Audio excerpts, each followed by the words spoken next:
Za mene je studiranje na OIS-u bilo jedno fantastično životno iskustvo i jedno od ljepših. Osim što sam stekla prava prijateljstva i upoznala sam hrpu ljudi koji su slični meni,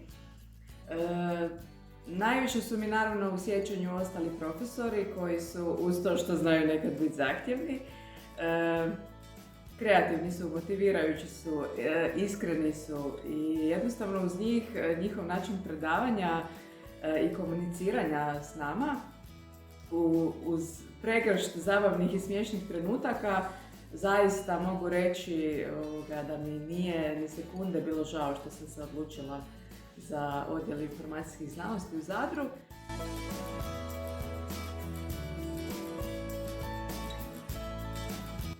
Moje radno mjesto trenutno je ravnateljica Narodne knjižnice i čitaonice Lipovljani i ja sam, reklo bi se, one man band.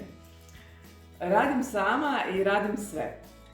Znači od nabave knjiga, njihove obrade, stavljanja na police, promoviranja naslova novih, osluškivanje korisnika, do organizacije radionica, predstava, seminara.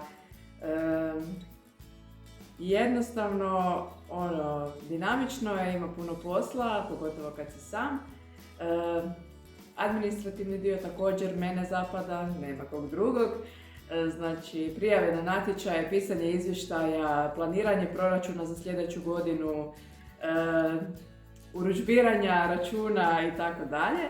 Zaista, nekad se prepuštam sam sebi, iako naravno suradnja je tu i sa osnivačem i sa udrugama, sa vrtićem, školom. Nema kolebanja, nema predaje. Ponekad je teško malo ideju pretvoriti odmah u stvarnost.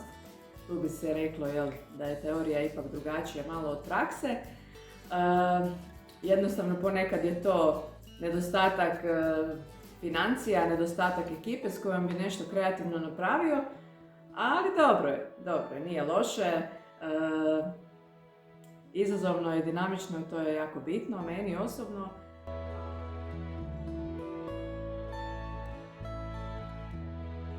Informacijske znanosti su za mene značile izvor znanja, širenje informacija, komuniciranje sa korisnicima, a tijekom studiranja dobiješ nekako širu sliku svega toga jer učiš apsolutno sve, od nekakve povijesti, nakladništva, knjižničarstva, programiranja, poslovanja i jednostavno onda shvatiš kasnije da ne znaš ni sam na šta bi se fokusirao.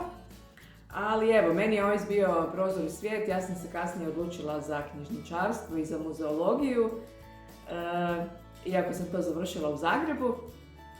Jednostavno, prvi pojam koji se nauči u Zadru je cjeloživotno učenje i vjerujem da još uvijek nisam gotova i možda se uskoro i vidimo.